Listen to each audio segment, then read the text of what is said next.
upon this Parliament of the Republic of Ghana. Grant that it may perform its high duty as in their sight. Give divine guidance to the President of the Republic. Endow members of Parliament and ministers of state with discernment and vision, integrity and courage, that through the labors of government, this land and people may be well and truly served, and their good purposes for the common human life be realized in our midst. O God, grant us a vision of our country, fair as it might be, a country of righteousness, where none shall wrong his neighbor, a country of plenty, where evil and poverty shall be done away with, a country of brotherhood, where all success shall be founded on service, and honor shall be given to the deserving, a country of peace, where government shall rest on the will of the people and the love for the common good. Bless the efforts of those who struggle to make this vision a living reality. Inspire and strengthen our people, that they may give time, thought, and sacrifice to speed the day of the coming beauty of Ghana and Africa. Amen.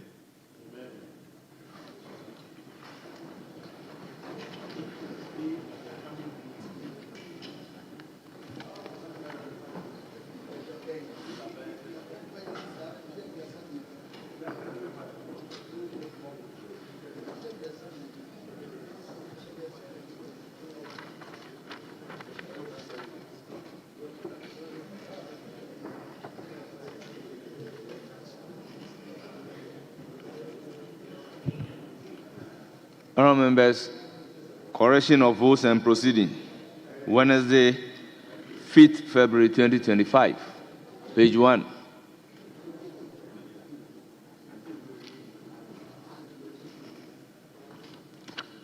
Page 2. Page 3. 4.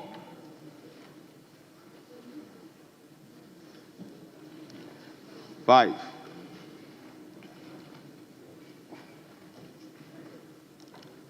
6.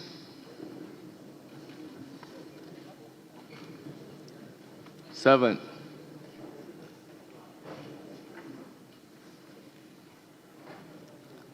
8.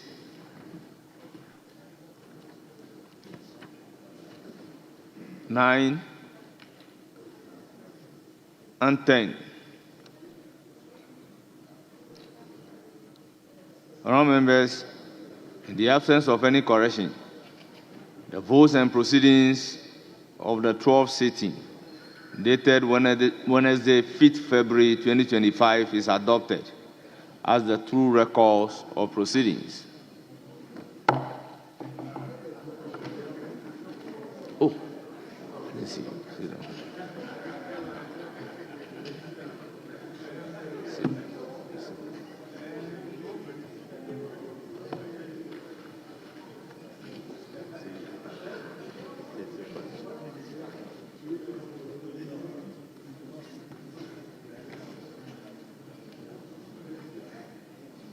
Honourable members,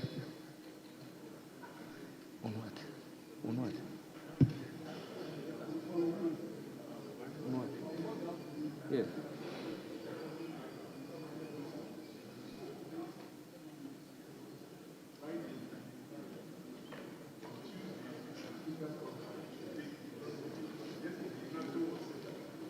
So just be a bit patient.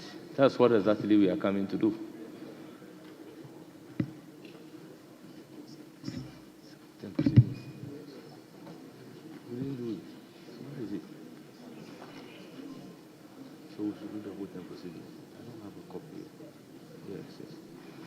Honourable members, official report of Thursday, 23rd January 2025.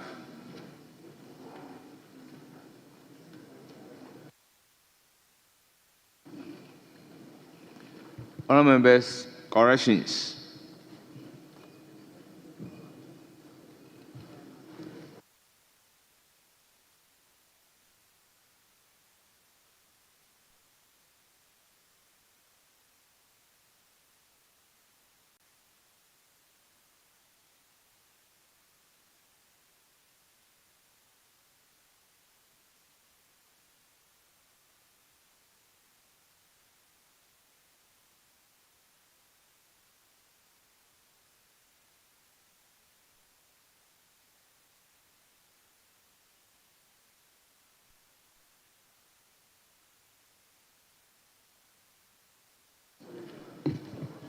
Honourable members, any correction? Official report of 23rd January 2025.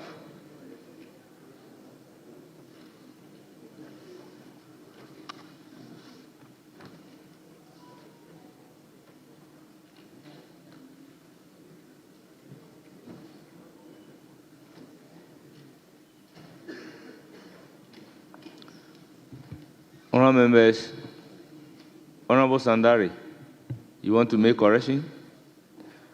Honourable members, in the absence of any correction, the official report of Thursday, the 23rd day of January 2025 is hereby adopted as the true record of proceedings.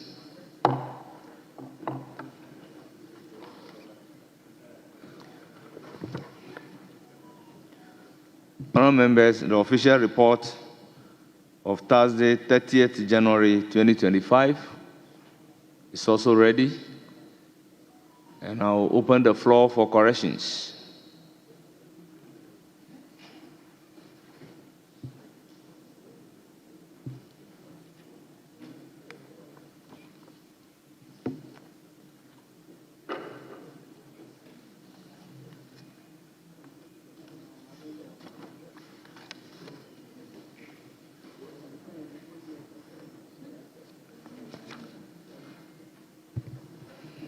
Honourable members,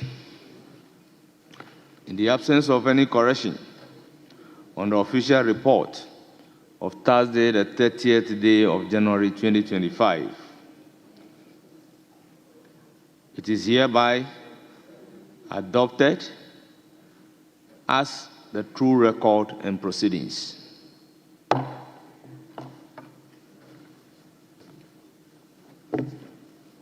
Honourable members, the official report of Friday, 31st day of January 2025. Any corrections?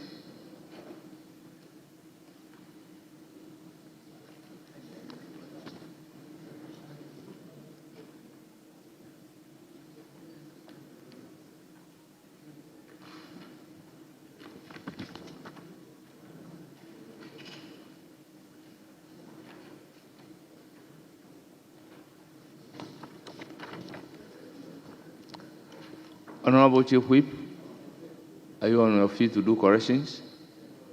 Speaker, earlier on I tried to catch your attention, but since we have gathered, we'll move ahead. On the official report, the agreement we had come to tentatively was that because the IT systems are not completely downward and they have to load these reports on the IT system, we will use the hard copies together with the IT, the soft copies, so to speak. So I have only one copy of the official report, which is Thursday, 30th January. But I've heard you mention about three or more reports, and I don't know what is the difficulty. Table office may have to, because I have only just one, 30th January, and it will be difficult. It will be difficult for us to follow up on the corrections. So I don't know what your pleasure would be if we should still proceed without it. Well, I would want that particular agreement to be communicated to the table office to the effect that until our IT system is put in order, we should continue to be distributing hard copies. But in the meantime, can we conclude similarly that Friday, 31st January 2025, Speaker, using the console? Interestingly, I've just received, I think, the full complement, and it is as a result of my complaint. Well, I am grateful to the table. The official report for 23rd January, 30th were even supposed to be taken yesterday. The one scheduled for today is 21st, but because we didn't correct them yesterday, we had to take them today. Thank you very much. Any correction on the official report for 31st January 2025?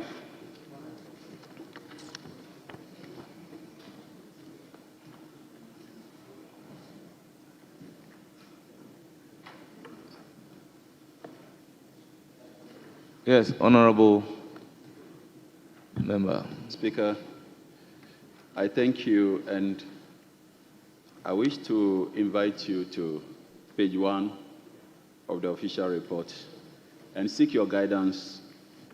The Parliament of the Republic of Ghana, first meeting 2024. I think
Members, pray.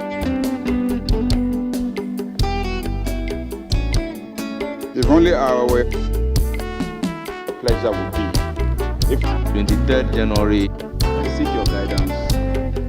The Parliament of the Republic of Ghana, first meeting 2024. We are in 2025.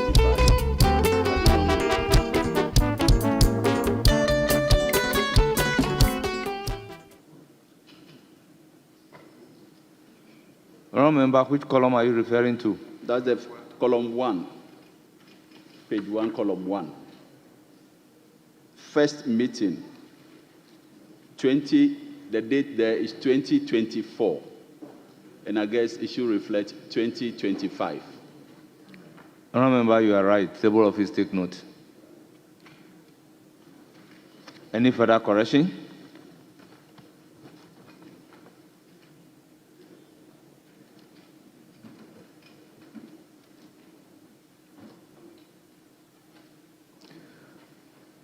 Honourable members, the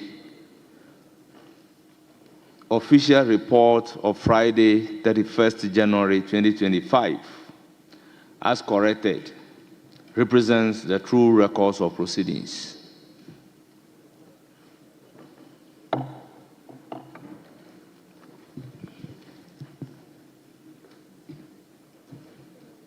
Leadership, any indication? Leadership, any indication? I was actually waiting on the respected majority leader, and I see him signal what we agreed on yesterday, the need for us to have a committee of the whole. So without adding more, I will suggest to him, if he finds favor, we should break into committee of the whole. But just before that, Speaker, I can't find my whip, my chief whip. I can't find him. Yesterday, he displayed 2 big files as evidence. My whip, my boss, my majority whip. And he displayed 2 big files. That he's done. Honorable Minority Whip, is that the indication? For a second. Is that the indication? No, I have already said that the indication is that we'll break into committee of the whole. So I will give the floor. Speaker, just before I want to hear the majority leader. Before the majority, when he speaks, that should be the end. Speaker, listen to me now. Thank you very much. The indication is for me to listen to the majority leader. Speaker, I know you are very friendly. You are very, very friendly. But this morning, You are not being too friendly to me. Majority Leader, may I just conclude so that when you speak, then it ends the matter. He is a very friendly Majority Leader. Honorable member, I recognize the Majority Leader. He has yielded to me. The Majority Leader has gladly yielded to me. He is my friend.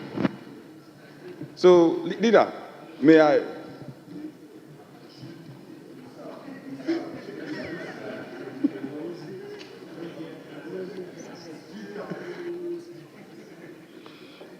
Mr. Speaker, if only I were convinced that he's not going to engage in mischief, I would have yielded some more time to him.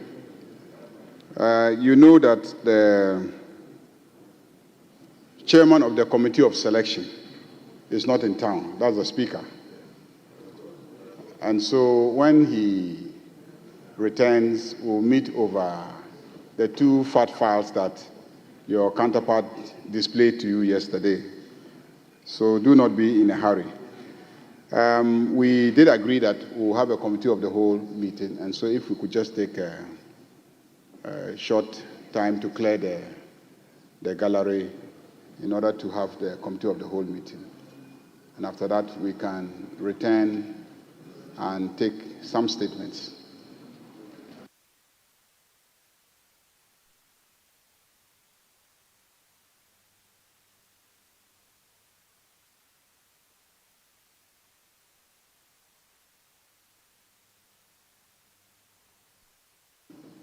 Honorable Minority Whip. I'm on my feet to gladly support the application made by our respected leader. Safe to add that yesterday, the clerk announced to us, came under Order 12, and said that the First Deputy would take charge back and forth, basically to confirm that the Speaker is unavoidably absent or out of jurisdiction. And I heard my leader says, Speaker is out of town. Yes, the Speaker is out of town, but the First Deputy has assumed duties.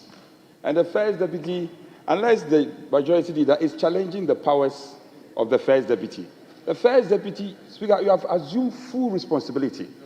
And in the absence of the Speaker, the First Deputy can initiate a meeting, Committee of Selection, the First Deputy will sit. Members are not happy. The composition of the committee is dragging. Speaker, I further want to make pleadings to you. Speaker, we shouldn't go beyond today. Let's have a committee of selection now that there's evidence that our colleagues on the other side, now that the names are out, the deputy, those who have lost out have lost out. Clearly, my good friend has lost out. Honorable, he has lost Honorable out. Minority Whip. I had a discussion with you this morning. Yes. I had discussion with you this morning. Yes. Is that not so? Yes, I'm just confirming that. So I'm confirming that indeed you had discussion with me, but it's important we don't go beyond today. We have the Committee of Selection meeting chaired by the First Deputy. Then we can give finality to this committee matters. It's dragging. Yeah. And Speaker, you can get the sense of the House. Honorable Minority Chief Whip, in what capacity did I have the discussion with you? Speaker, I will not want to have a banter with you. I always defer to you. But on this matter related to the committees, we shouldn't allow it to delay further. Let's put finality to it, and Parliament can assume its real oversight. We cannot be at the beck and call of the executive. The lists are out, so that we can put an end to this. I trust in your wisdom and your wise judgment.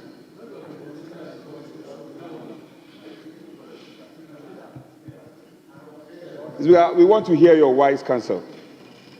Honorable members, the sense of the House is for us to have committee of the whole. Accordingly, the House is constituted into a committee of the whole. I direct the Marshal to clear the gallery.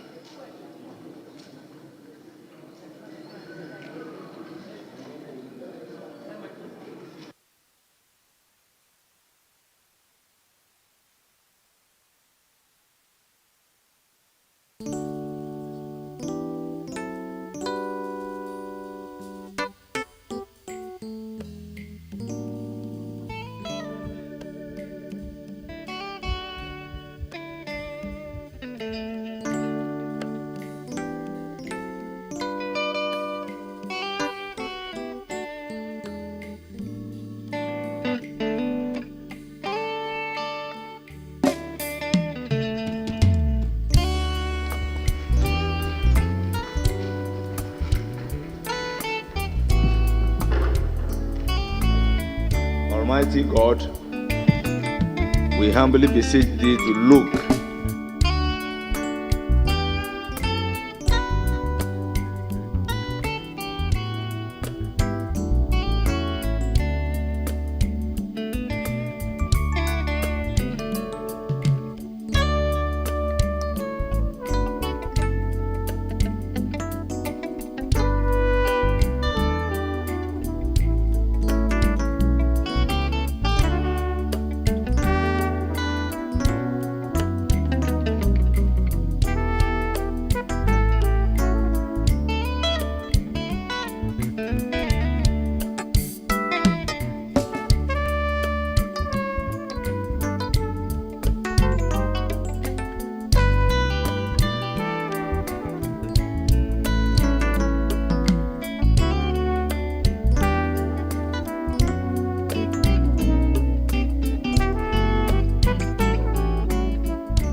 Thank you.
there you have it. The Honorable Member of Parliament for Secondly, Loyably Ama Nyamike, joining in the performance by the Center for National Culture, CNC Cultural Trip.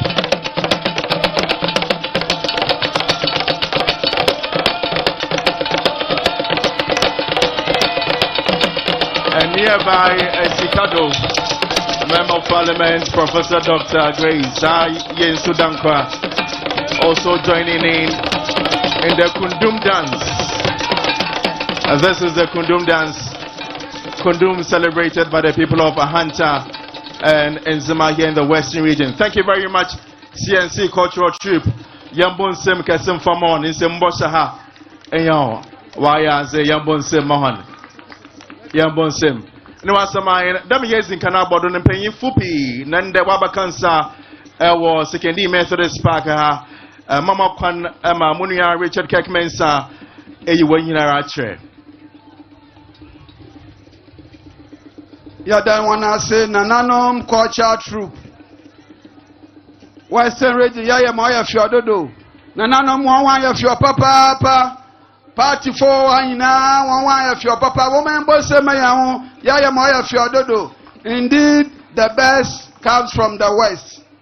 Yan papa yan man penyin, the commander in chief of Ghana Armed Forces Wabakansa na mpenyifu pi nara na onyewan bay na mpenyifu pi na wawa atoy manto mu asa wa ba wa botwan mberinti yentumi yenwo nyinara nkyere nti se mobozini na se mentuma mbozina onye da ma shadara mberinti yan papa reba onyi COP retired Natalian Kofi Buache or director of operations at the presidency. Our Hade. Yawo Mrs. Joyce Bawa Montari, presidential advisor and aide. Yamami Wahade. Yambo Seman. Yawo Yura Stan Dobe, or deputy chief of staff operations at the presidency. Yawo yan regional chairman oji seat chairman odi yanenyi manku yimizi kasida meba western regional, the western regional chairman Nana Kojo Toku wa Yawo Mankasam MP, the fresh MP in town, lawyer Blay Amayamike, MP for Secondly, Owaha. Yawo, the soon to be the regional minister, he has already gone through vetting and Parliament has approved him. He will soon be sworn in as the regional minister.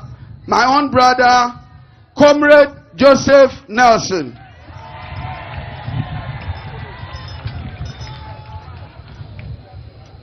Western is the Yawo Minister for Fisheries and Aquaculture. Mami Emilia Atta Albana Wahade.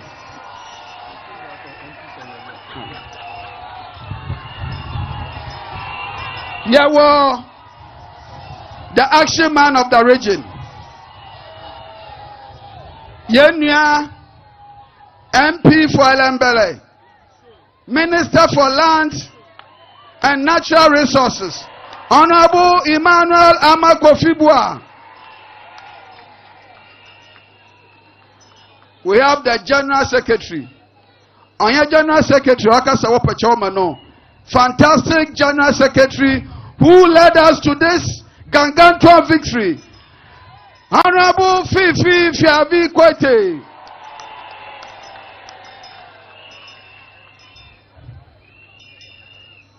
We have the acting spokesperson to the president, soon to be minister, Honorable Felix Ofosu Kwache is here.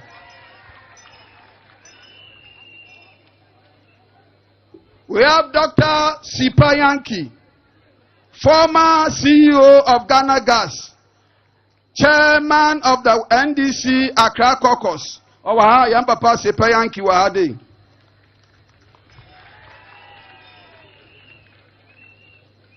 Yawo Commodore Ye Kwafu, FOC, Western Naval Command, Owahade, Womayambo Seman. We have DCOI Fred Amankwa, Regional Immigration Commander, Owahade, Womayambo Seman. Yawo Damien Asubaye, Executive Secretary, National Peace Council. Yawo DP Abraham Alote, Regional Commander, Prison Service. Yawo David Asada Kong, Regional Fire Officer, Owahade. Yawo Yenia Frank Menu, National Ambulance Service. Yawo Assistant Commissioner, Walter Blankson, Sector Commander, Customs Division of Jane Harry. Yawo DCOP Osei Akoto Atta, Regional Police Commander, a fantastic one of that nature, very fantastic Regional Police Commander. DCOP Osei Akoto. Yawo Yanin Yanom MPs, one NDC, why ya Kono Western Region. 15 out of 17. Yawo 4-term member of parliament for Wasa East, Honorable Isaac A.J. Mensah-Wahade. Yawo 3.5 term, Honorable Dr. Eric Afo Amenfi West Awahade. 2-term member of parliament, Priscilla Univali, Honorable Robert Wisdom Kujo Awahade. Yawo fresh member of parliament for Hunter West, Honorable Mavis Kuku Abisu Buaten Kwakwale.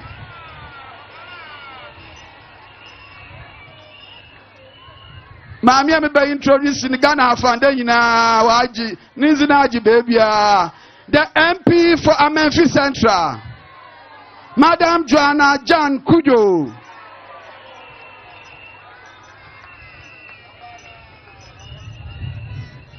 Kofi. The MP from Power, Yenya Kofi Bento. Now the people's lawyer, Yenya Fifi Buckman, MP for Kwesimintim. Yawo Professor Dr. Grace Ayensu Dankwa Eskade Katan MP.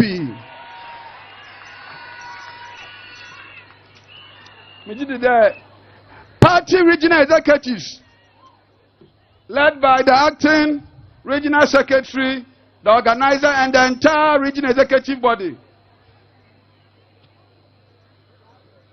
Yawo Yan Regional Council of Elders Chair.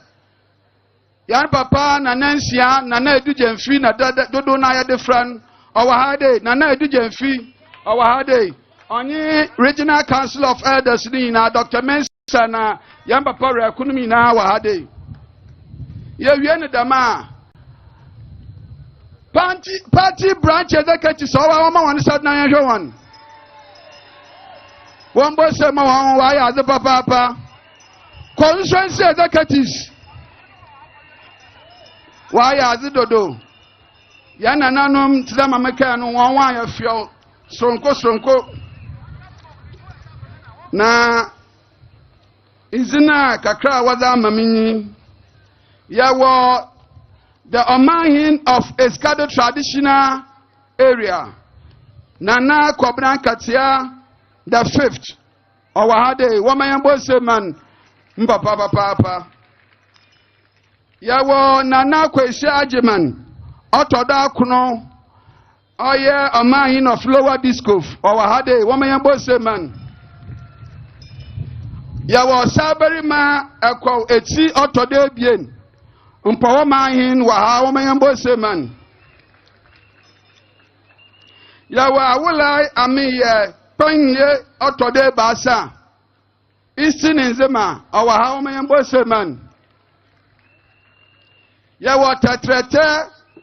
Ekwamo sechi auto de bien wasa amenfi bahin owa ha omen boseman ya wa wulai angama to Adjournment number 2 owa dwira mahin owa ha ya wona na himba dechi auto dudu anan upper discof awolai attribukusu otode basa lower axim mahini awolai ajenfi kwame otode bien ensign mahini yawa awolai ano eje otode bien western enzima yawa berima ekojesi otode bien Acting Paramount Chief of Secondary Traditional Council. There was Sheikh Zakif Abdul Wahid, Western Regional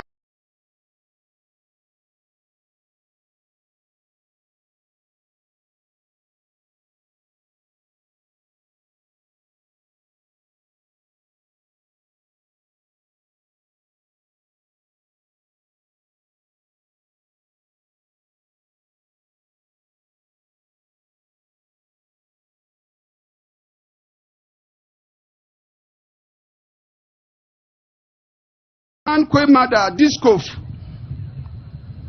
Yawanana Eba Kra Paramount Queen Mother Mpo.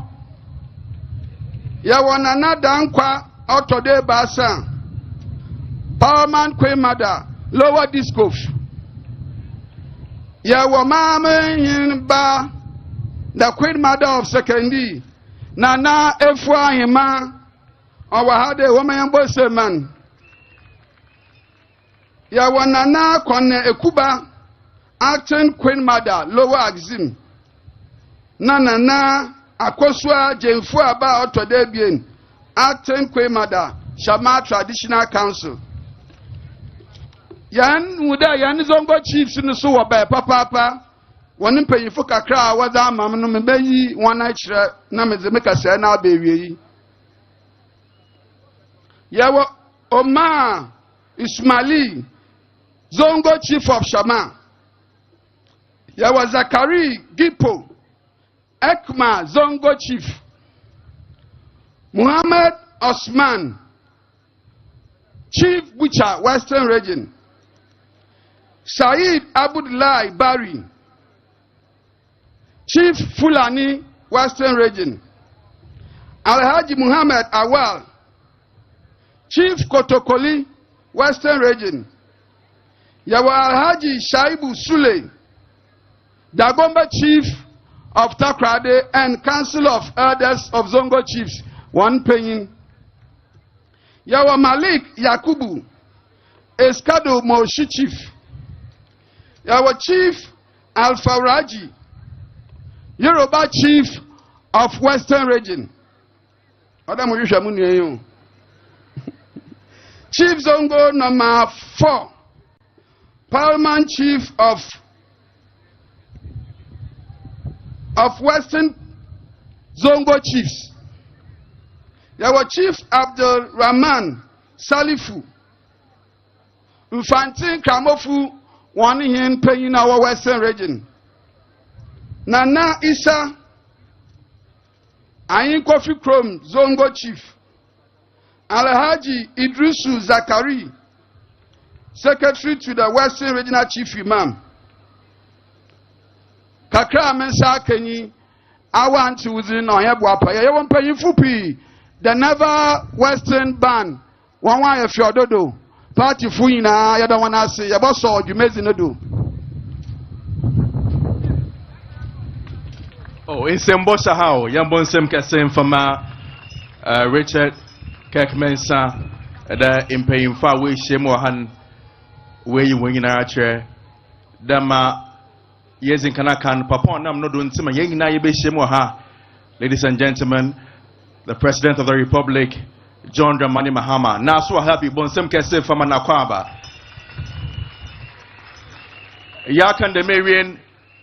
Nananom Bejina Yena Yawa Western Rejaha and our name Nawa Magana Mampingin on Yendoma one in a bay Frinkan Amawan Aquaba Nebiande Obejina Nananum Nim Akasama Yena yes Kadomahin Nana Kobnan Ketia Otodo Enum Yanfen Sembo Kese Infentia Nana Kobnan Ketia Bra Orba Magana Mampingin Aquaba.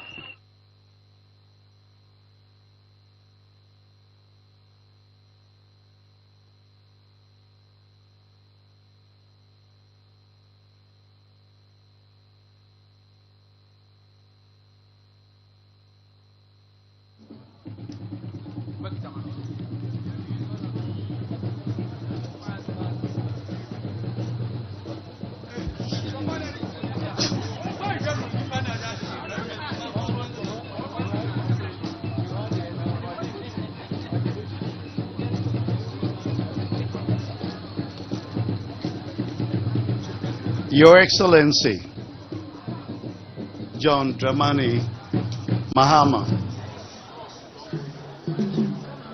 and his retinue, some of whom are daughters the region has adopted by Joyce. I'm glad you brought her. We were happy that one of our special sons we've adopted, Julius Deborah, didn't come to show himself here because we have a sentimental attachment to him.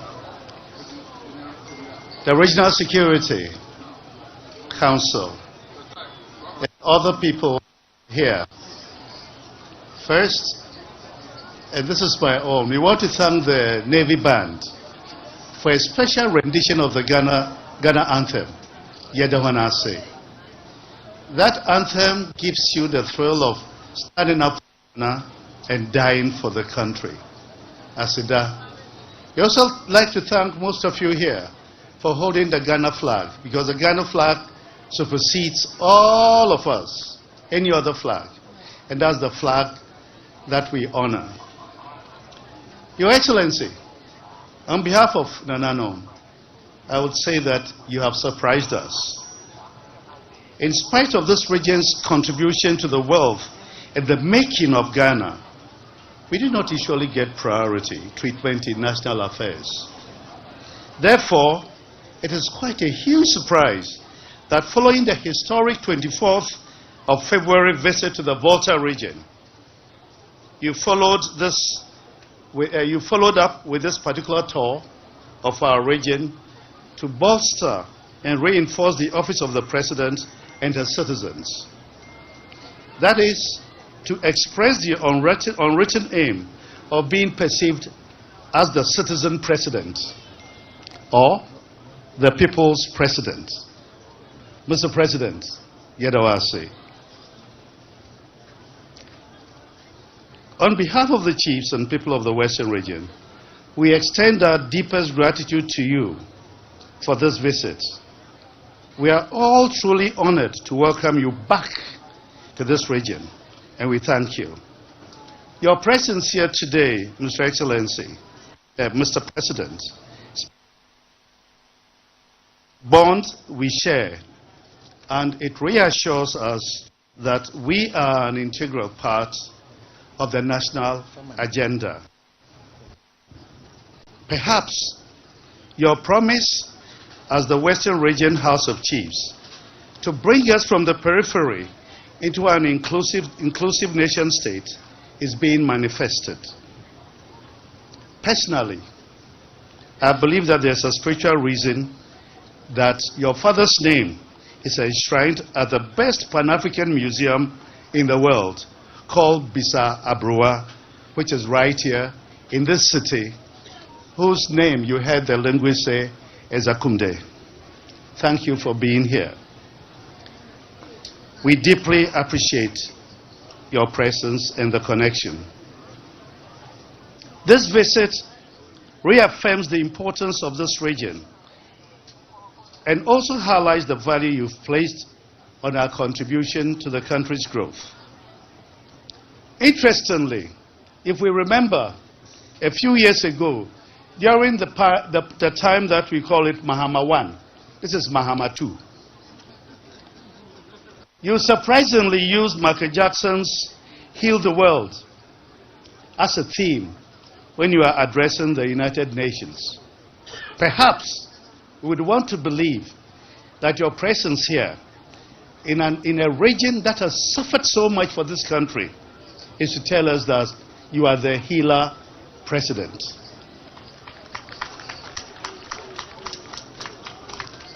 As you are aware, Ghana is too divided in the name of Western democracy and greed.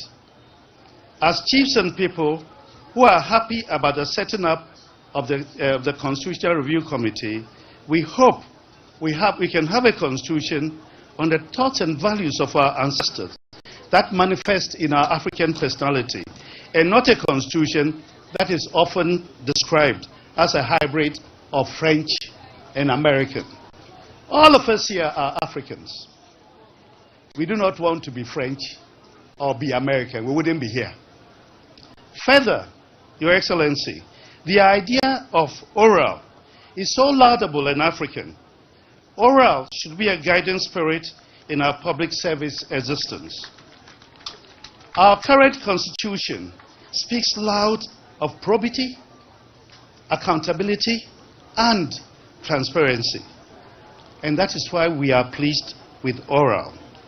Any critique of such a body is only to enhance it and make it worthy of the acronym. We are all members of oral. We know, Mr. President, oral is not guided by the non-African spirit of vendetta, which some people misconstrue it to be. But let me also tell you that we are humbly watching oral. You have spoken about the resetting of Ghana. The current Ghana was not what the railway workers dreamed. Please take us back to our heritage, where men and women were measured by their contribution to their communities for upholding the truth, oneness, and guided by the spirit of service. Interestingly, we are becoming too selfish and egotist. Mr. President, this gathering is taking place here. This site is unique. If you stretch your eyes across the road, that is the site of the historical Optimism Club. Among things, Optimism Club is the historical place where Osagyefo Kwame Nkrumah, the founder and first president of the Republic of Ghana, made his first address to a gathering in Gold Coast consisting of great men such as George Alfred Grant, R.S. Blay, Mrs. Grace Ayinsu, Mrs. Varden, and Akobdan Ketia, among others. We often forget that the UGCC itself was conceived here in this city. And this makes this city very unique. Nyamdiak Azikiwe gave a special lecture at Optimism Club. Not far from here too, and you were close to it. You went to a place known as Yensiado. This is where the great railwaymen of Sekondi made the second public declaration of the Great Strike, which became known as Positive Action. This was a catalyst for African struggle for emancipation. And the phrase that has been found on the lips of people like Julius Nyerere, Patrice Lumumba, and Kenneth Kaunda was positive action. And this is Sekondi Takoradi, the city of positive action. The resetting of this country, Nananum Hope, will bring a positive attitude to this country. This is the hallowed city that revived the Gold Coast to Ghana. Anytime you enter this city, please be conscious of the fact that the title politicians, military officers, as an illustration, was paid for by the price of this city. Whenever you hear the Excellency, then you know there was Sekondi Takoradi that was responsible for wearing that title, Your Excellency, or Rear Admiral, and so on. In the colonial regime, you will never be that way. However, we have been depressed for too long. This vigorous region is losing its dynamism, and that we all as chiefs are very concerned about.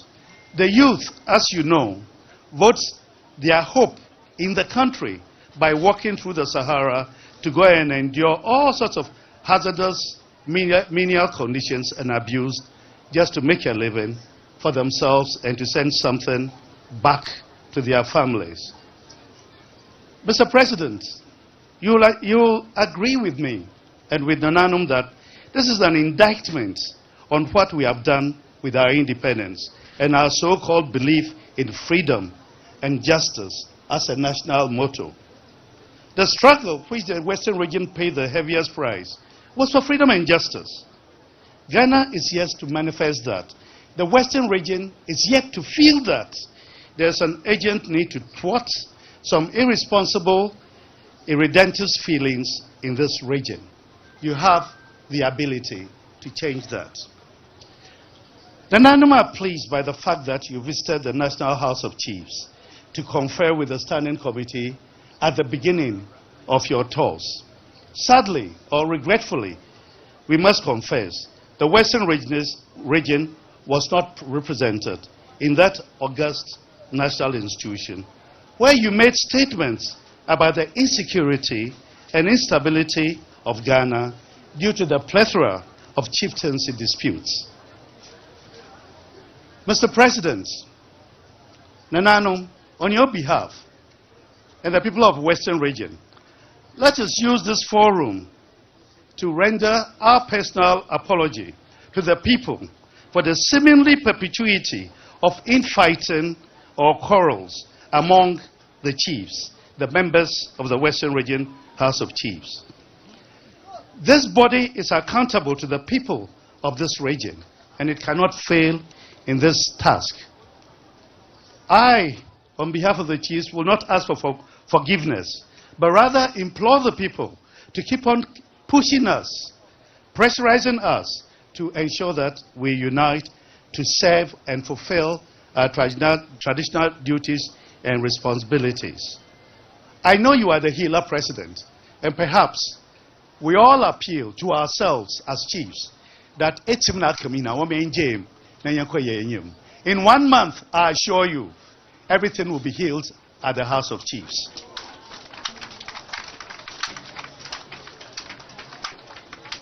Mr. President, you made a statement that every chief should be proud of.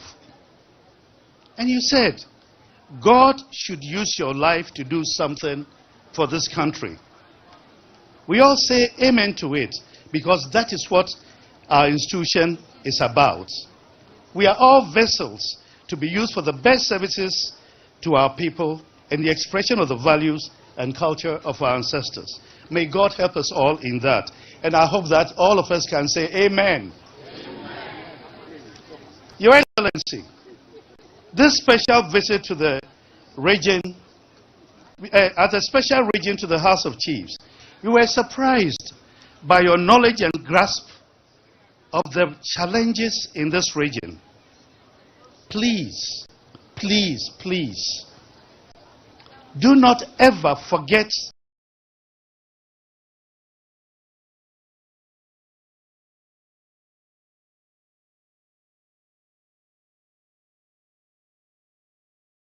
and resolved. So there's no need for me to make the statement on the floor anymore. So, Mr. Speaker, I'm most grateful.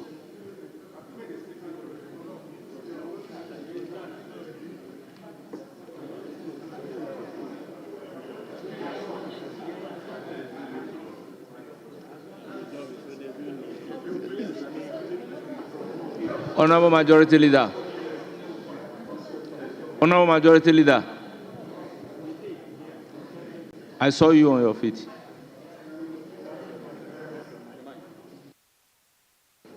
The honorable member came to intimate to me that he didn't want to make the statement again because he had rushed to the constituency a week ago, resolved it, And so he didn't think that it will advance the cause of the resolution on the ground for a statement to be made on the floor. So if you could substitute that with another statement from this side, if any member is available to make a statement on this side. That should have been communicated to us earlier. But nevertheless,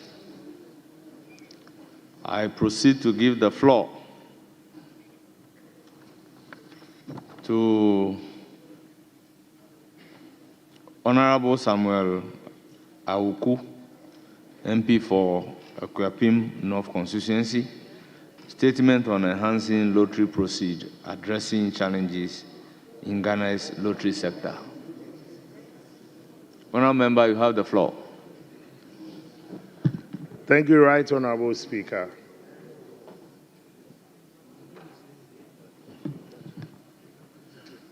Right Honourable Speaker, this is a statement on enhancing the lottery proceeds whilst addressing the challenges in Ghana's lottery sector. Mr. Speaker, thank you for the opportunity to address this House on this matter. As the immediate past Director General of the National Lottery Authority, I would like to bring to your attention the significant but yet overlooked ways the government can optimize the use of lottery proceeds, implement stricter measures against illegal lottery operations, and also maximize the revenue through innovative fiscal strategies, including the tax incentives. This paper is also to highlight the best practices around the world that I believe Ghana can also learn from. Mr. Speaker, the National Lottery Authority was established by the National Lotto Act 206, Act 722, with the primary objective of conducting National Lotto to raise revenue for the nation and other purposes stated in the Act. The NLA today generates revenue in excess of over 300 million annually. However, proceeds are expected to be funneled into the consolidated fund. This contribution is often lost in the country's general expenditure, limiting the impact these funds may have had on targeted development. Mr. Speaker, allow me to propose ways these funds can be utilized for the benefit of the state. According to the World Lottery Association, WLA members and lotteries and betting operators contributed over $91 billion to fund good causes in the fiscal year of 2023. And since 1999, member bodies have raised an estimated total of $1.7 trillion for the public good. These contributions support education, health, environment, restoration of the environmental sector, children with special needs, and sports development. The European lotteries also indicate that without their national lotteries, European society, culture, and welfare will be 21 billion euros poorer. Examples of contributions of member countries include Spain and the Spain's National Association for the Blind, ONC, which established the lottery in 1998. ONC supports 71,000 jobs. That's 57% of these people are persons with disabilities, and provides 230 million euros annually in dedicated funding for social support for people with disabilities. Mr. Speaker, in Greece OPAP has renovated 64% of the two largest children's hospitals in Greece, investing 12 million euros and sharing smiles with 200,000 children. The project, which was launched in 2014, is still ongoing. Since its inception, the Poland's Totalizer, that's their lottery firm, has spent more than 2.8 billion euros on sports development and sports infrastructure, while the Australian lottery has contributed 2 billion euros to sports in its 33-year history. History has it that the famous Great Wall of China, built to protect the Chinese state and empire from invasion by groups from the north was also primarily sponsored by their lottery process. I'm sure the Honorable Member of Parliament for Bosomtwe will agree with me that in California, USA, 95 cents from every dollar spent on the lottery goes to funding. That's to funding public elementary, middle, and high schools to support classroom services and educational programs. Mr. Speaker, in the United Kingdom, their national lottery contributed over £80 million to support more than 1,300 athletes in preparation for the Rio Olympics. Their lottery also supports their national health scheme and health charities, including mental health programs. In South Africa, a portion of lottery proceeds funds health care for undeserved communities and support HIV/AIDS program. At the same time, our next-door neighbor, Ivory Coast, has a project supported by its lottery body, Lonasi, in every community. In Ghana, under my tenure as Director General, we launched the Good Causes Foundation, which has over the past 4 years touched over 2 million lives by supporting individuals, institutions, and communities in the areas of health, education, youth and sports development, arts and culture. Mr. Speaker, given the lottery's essential contribution to society globally, I believe that if it is properly streamlined, we can do more with the process in Ghana. Therefore, allow me to propose that the current National Lotto Act 206, Act 722, be amended with the guidance of the Ministry and the Minister for Finance to allow lottery proceeds meant for the consolidated fund to be used to support specific projects in critical sectors like health, education, youth and sports development, and other areas directed by the August House.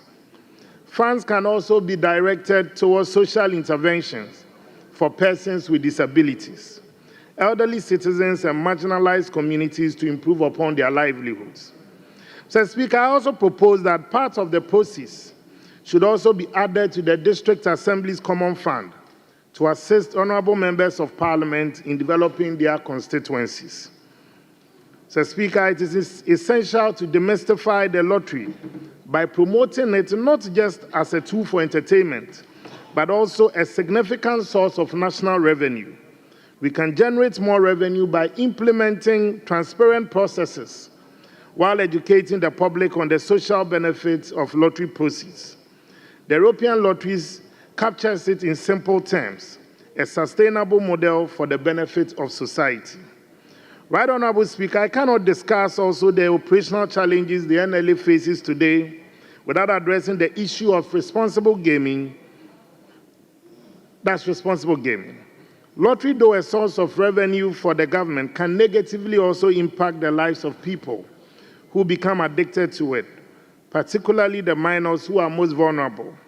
I am advocating for the establishment of social centers across our communities to help both the young and old deal with their anxieties, addictions, and social problems. I also urge the NLA and its third-party collaborators to establish advisory bureaus in all the centers across their district and regional offices. This will be in line with the standards set by the World Lottery Association. Illegal operations are arguably the bane of the lottery industry in Ghana. In 2022, $1.8 trillion was lost to illicit operations globally. Ghana is no exception, and it is estimated that about 60% of Ghana's lottery market is held by the illegal lottery operators. The proliferation of unlicensed operations denies the state millions of revenue annually.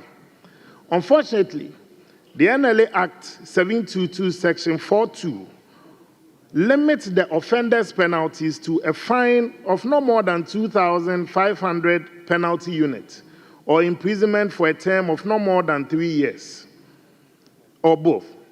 Mr. Speaker, the trend in sentencing here in Ghana, especially in the area of illegal operations, has been the imposition of fines, which have not been deterrent enough because these illegal operators have deep pockets and can easily afford to pay the fines and return to their illegal operations.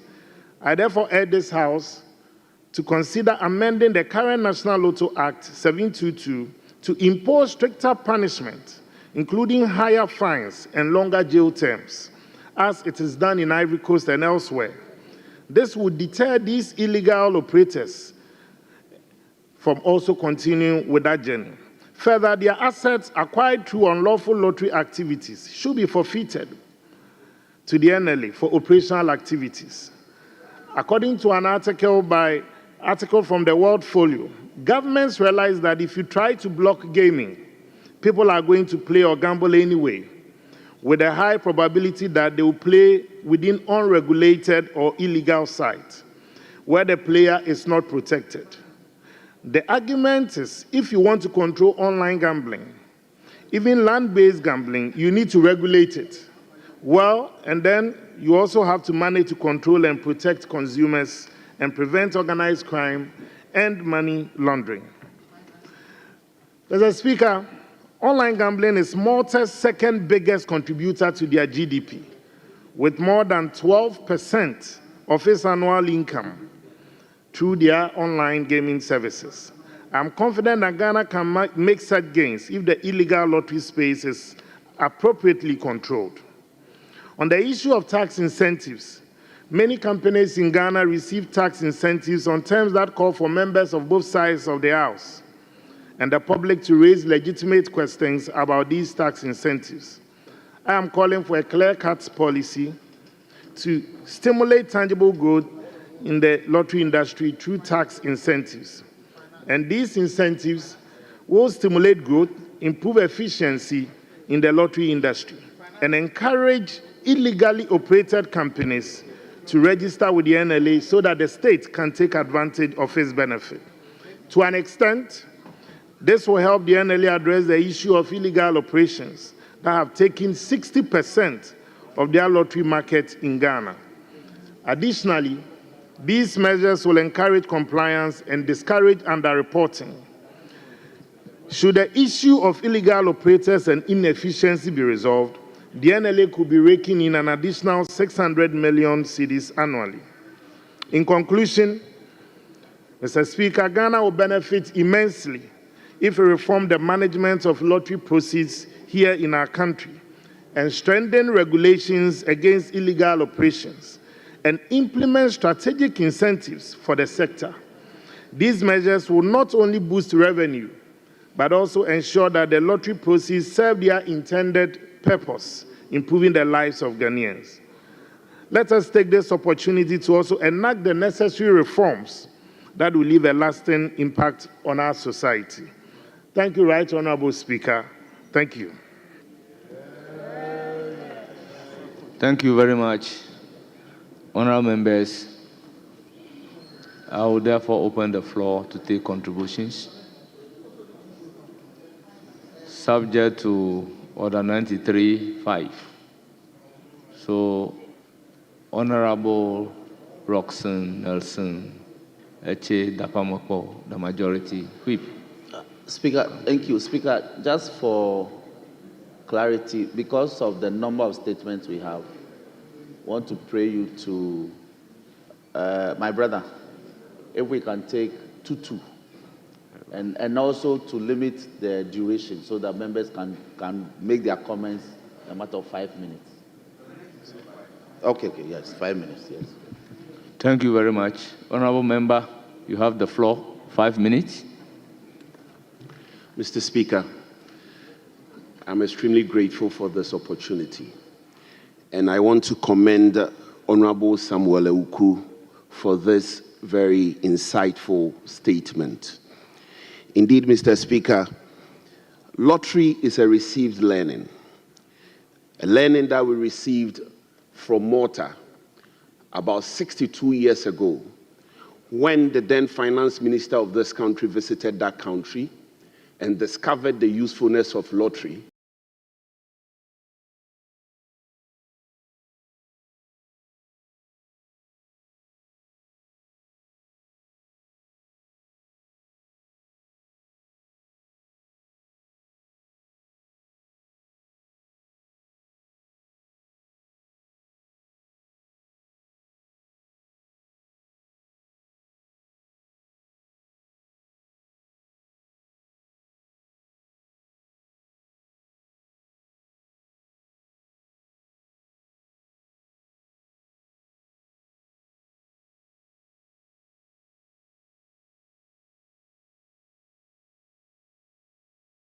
received learning. A learning that we received from Malta. Received learning. A learning that we received.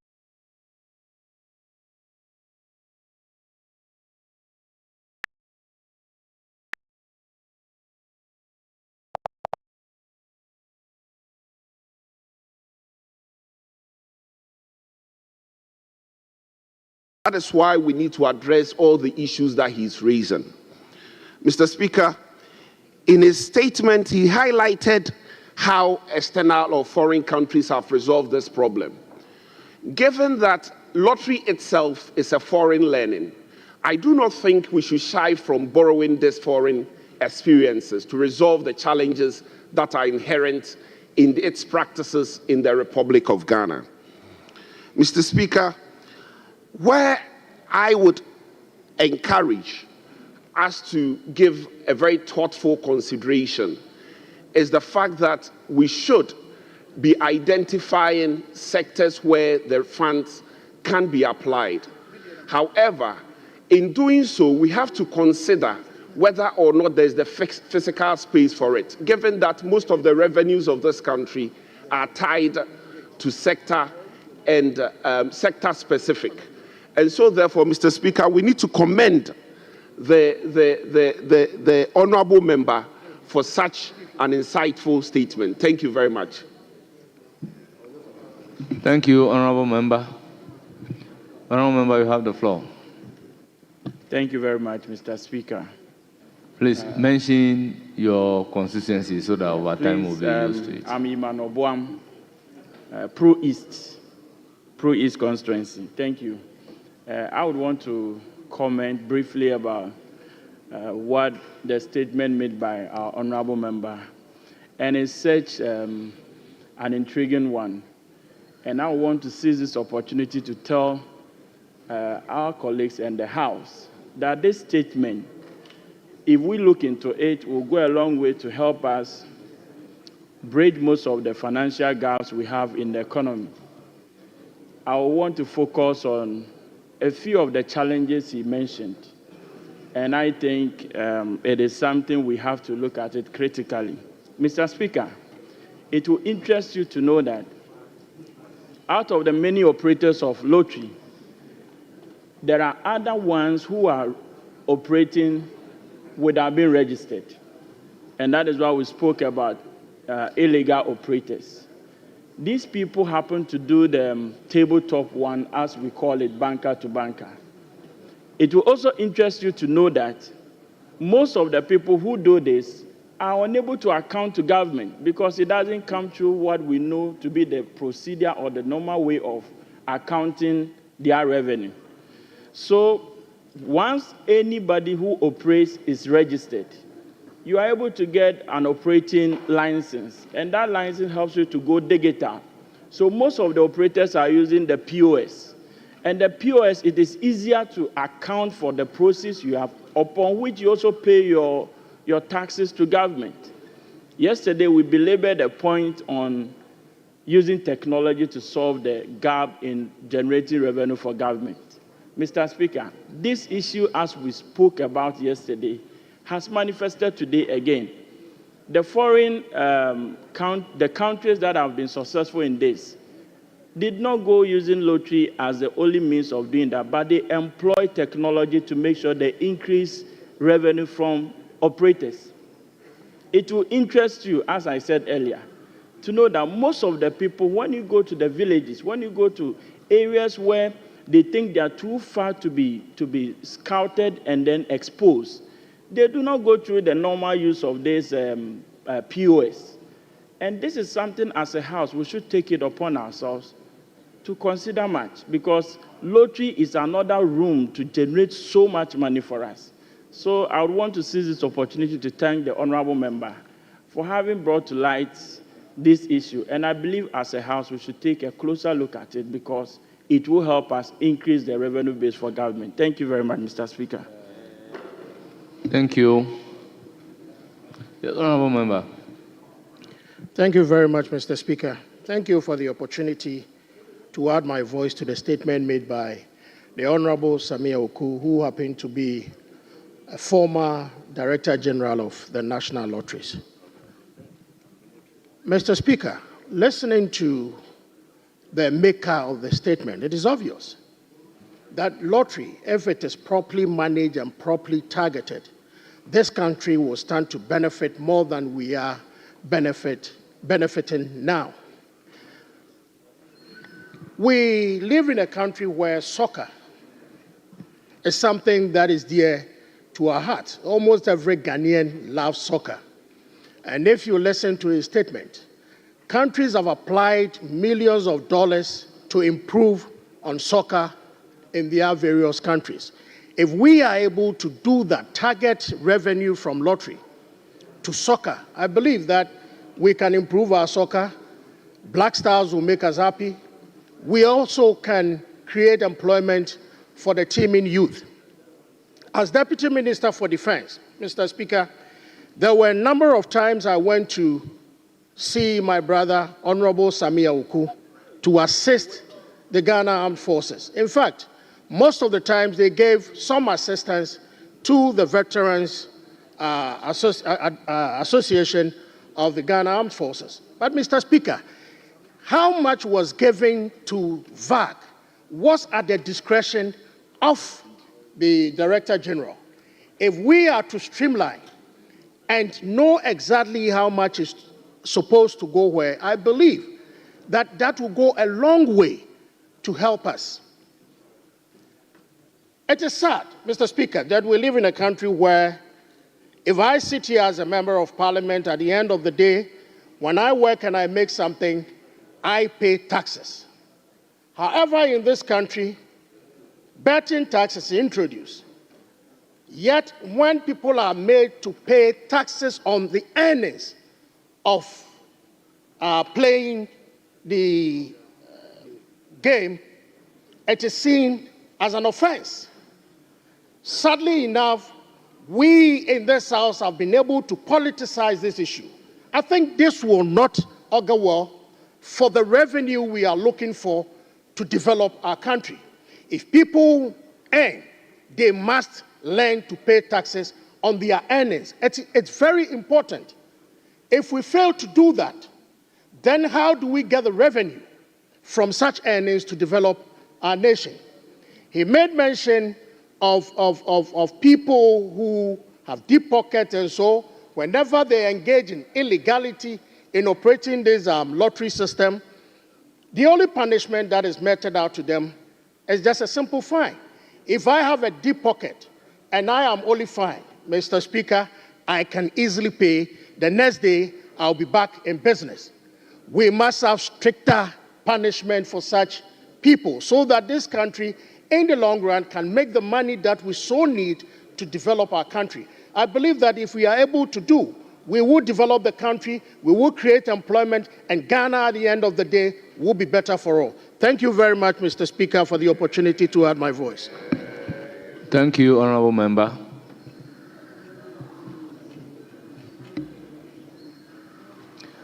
Honourable members,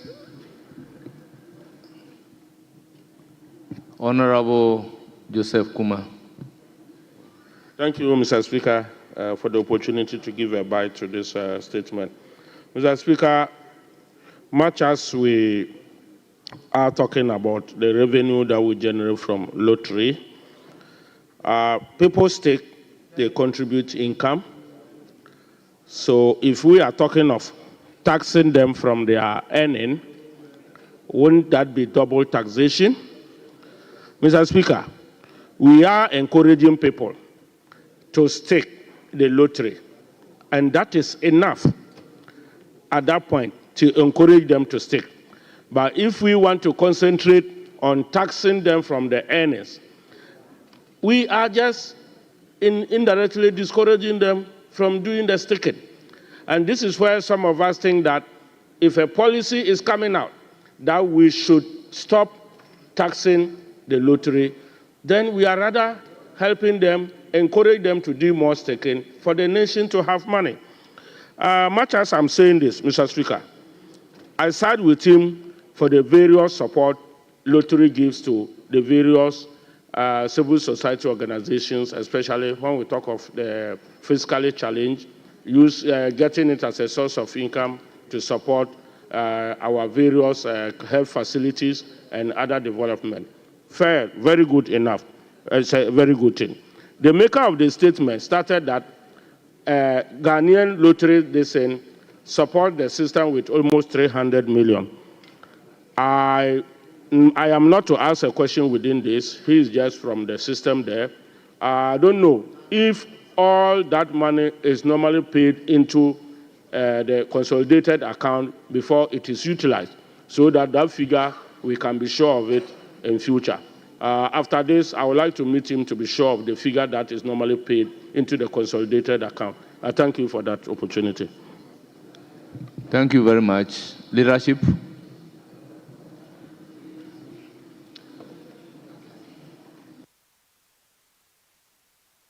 Speaker,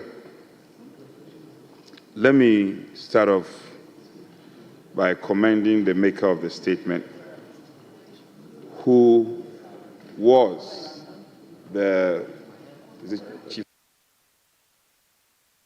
Director General of the NLA some time back. I'm happy he's carried his experience on, and he's making very good recommendations on how we can rake in the necessary revenue to prosecute public business and to move this country forward. I think oftentimes we've not reverted our minds to this opportunity, and people tend to be too religious about it. But it's a very good opportunity we can look at and be able to up revenue from this area.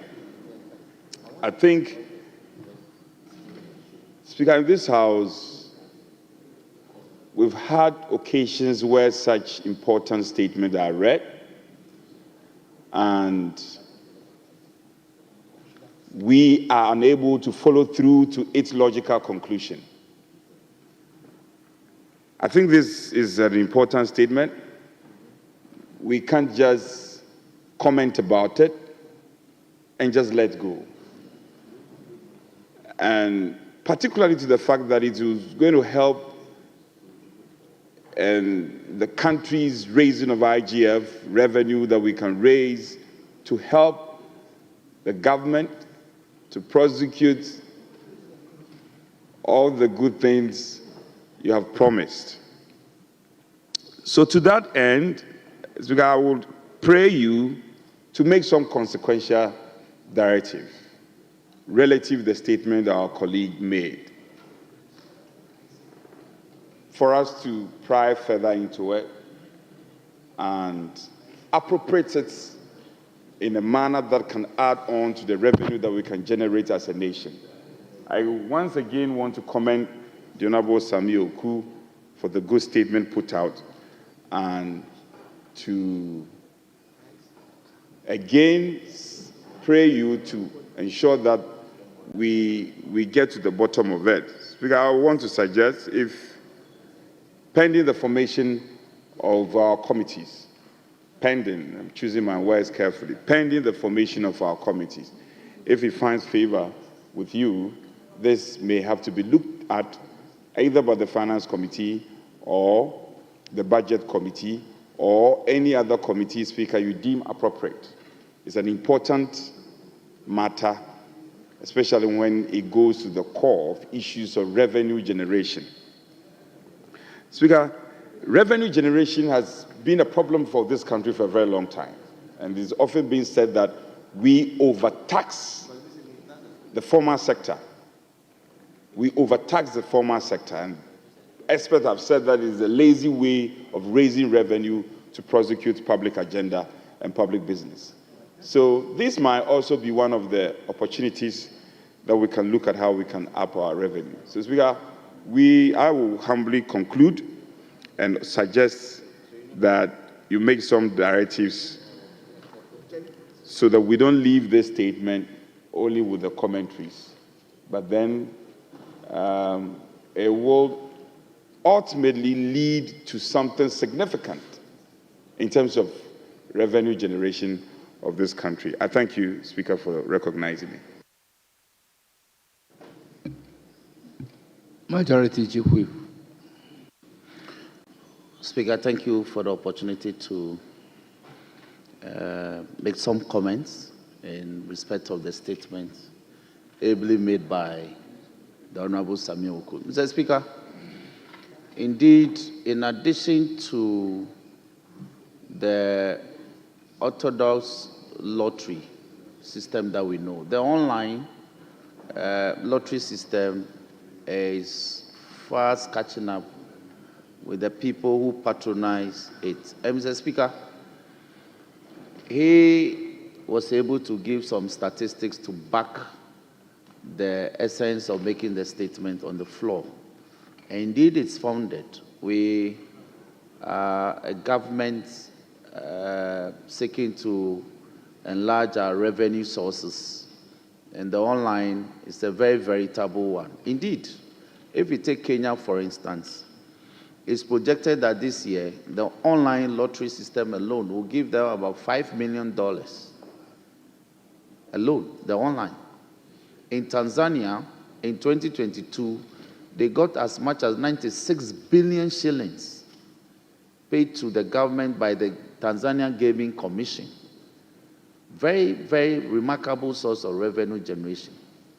And in Nigeria, Mr. Speaker, this year it's projected that the online industry alone, that's the online gaming industry, will give them $100.3 million. So in addition to the statistics that he's given and others given by my colleagues,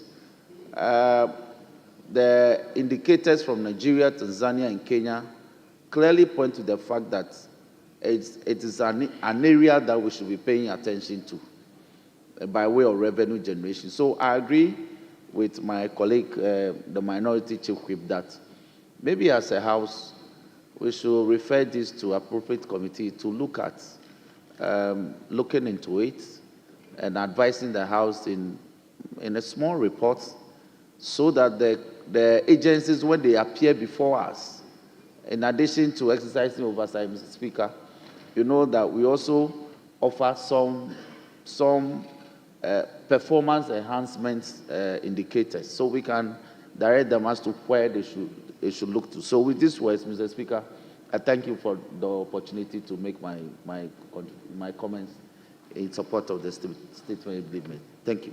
Thank you very much, honorable members. Let me add my voice in commending the maker of the statement for bringing his work experience in Ghana Lotteries Authority to bear on how, as a nation, we could reform and regulate the sector for the benefit of our dear nation.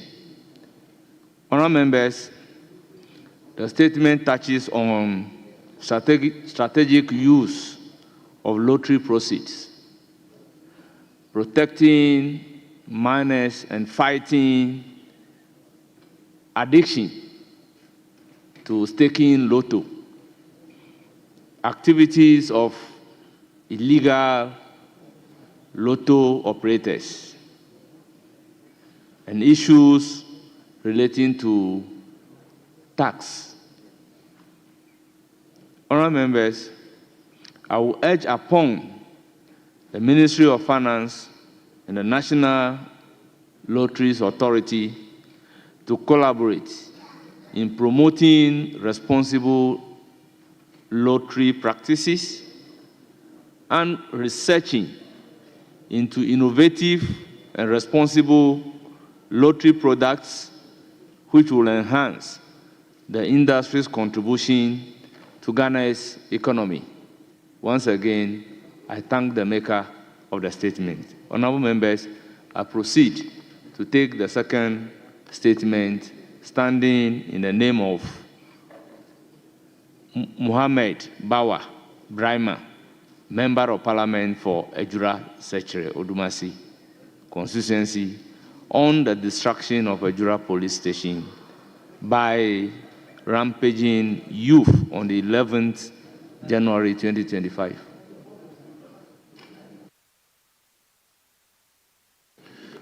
Mr. Speaker, unfortunately, the honourable member. So, with your leave, members, in his absence, I'll proceed to give the floor to Honourable Sebastian Sandari, Doctor, MP for Dafiama, Busi, Issa constituency. He has a statement on meningitis. Thank you very much, Mr. Speaker, for giving me the opportunity.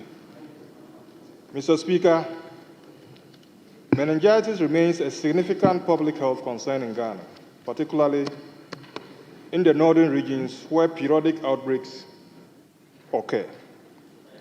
The disease caused by the inflammation of the meninges due to bacterial, viral, fungal, or parasitic infections often leads to severe complications, including neurological damage and death, if not promptly treated.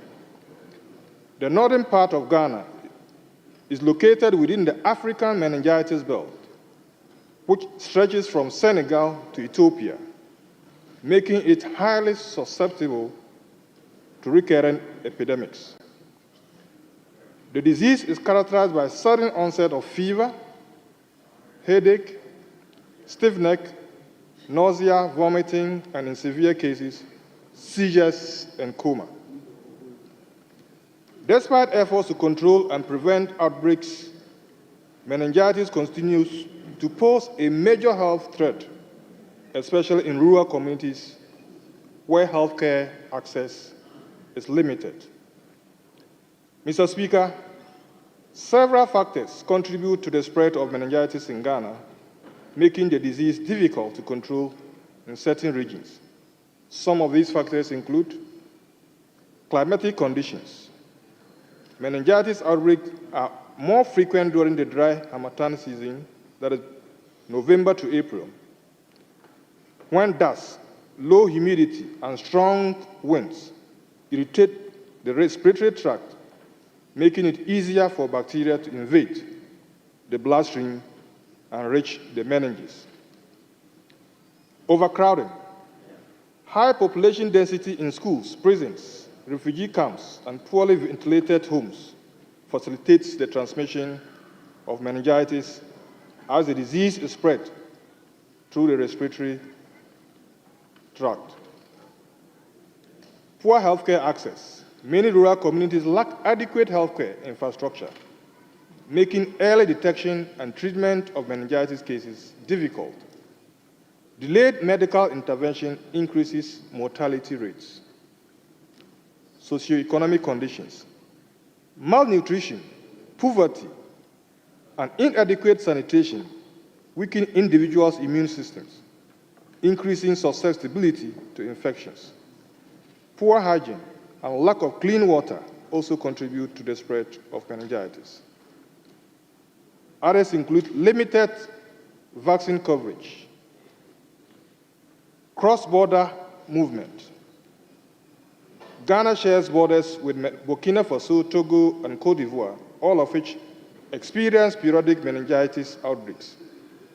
Movement of people across these borders increase the risks of transmission. Mr. Speaker, the Upper West region, as one of the most affected areas in Ghana with meningitis outbreaks occurring frequently, the region, geographical location, climatic conditions, and limited healthcare infrastructure contribute to the high burden of the disease. The Upper West region remains one of the most affected areas in Ghana, experiencing frequent meningitis outbreaks over the years. The region's geographical location within the African meningitis belt, coupled with harsh climatic conditions and limited healthcare infrastructure, contributes significantly to the high disease burden. Data from 2012 to 2025 highlights the fluctuating nature of meningitis outbreaks in the region. The number of suspected cases peaked in 2016 with 734 cases reported, followed by 425 cases in 2017 and 428 cases in 2018. In 2020, a severe outbreak recorded 421 suspected cases with 50 deaths, resulting in case fatality rate of 13.3%. Although the number of suspected cases significantly declined in 2022, which was 131 cases, 2023, with 97 cases, the case fatality rate remained concerning, with 10.3% in 2023. The year 2025 has seen a significant rise in suspected cases. Mr. Speaker, we're in epidemiological week 6, and the region has recorded 60 suspected cases, 14 deaths, giving a very high case fatality rate of 23.33%. This calls for urgent enhanced disease control measures, Mr. Speaker.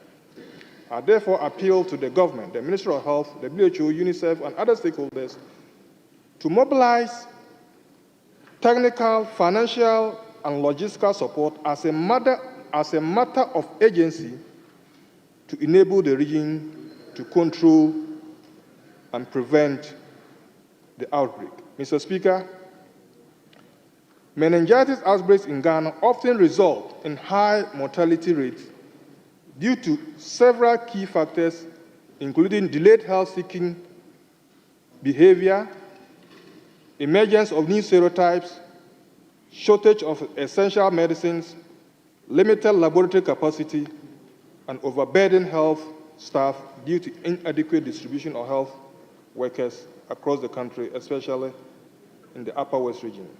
Mr. Speaker, strengthening the overall health systems in epidemic-prone regions is urgently needed to address the negative impact of perennial meningitis outbreaks. In this regard, I make the following proposals.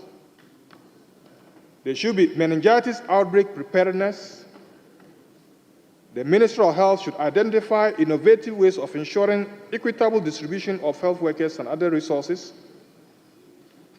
Public health education should be implemented and enforced.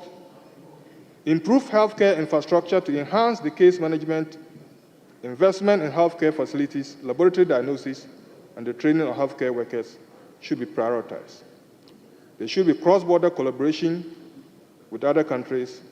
And Mr. Speaker, the government should establish a public health emergency fund which will ensure sustained funding for current and future outbreaks. Mr. Speaker, in conclusion, the meningitis situation in the Upper West region has resulted in high mortalities and need urgent intervention by the government and other stakeholders. I thank you for the opportunity. Thank you very much, Honorable Member. The floor is now open for contributions. Subject to Order 93.5 and the agreed time limitation. Honorable Dr. Nawani.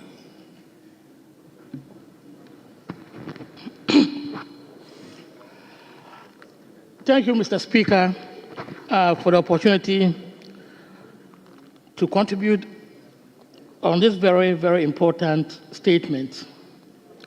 And thank you, Honorable Dr. Sandari, for the statement. Right, Honorable Speaker, I'm from the Upper East region, and the Upper East and Upper West were neighbors. And it is said that when your neighbor's beard is burning, it is advisable to fetch water and put by your own. And so what is happening in the Upper East, most often, Upper West, most often will happen in Upper East, Northeast, and Northern region. We are all together in this fight. Right Honorable Speaker, meningitis is a serious and potentially fatal disease. And worldwide, up to 500 million people are at risk of being infected. And we have about 1.2 million cases in a year. That is 20 cases per 100,000 of the population.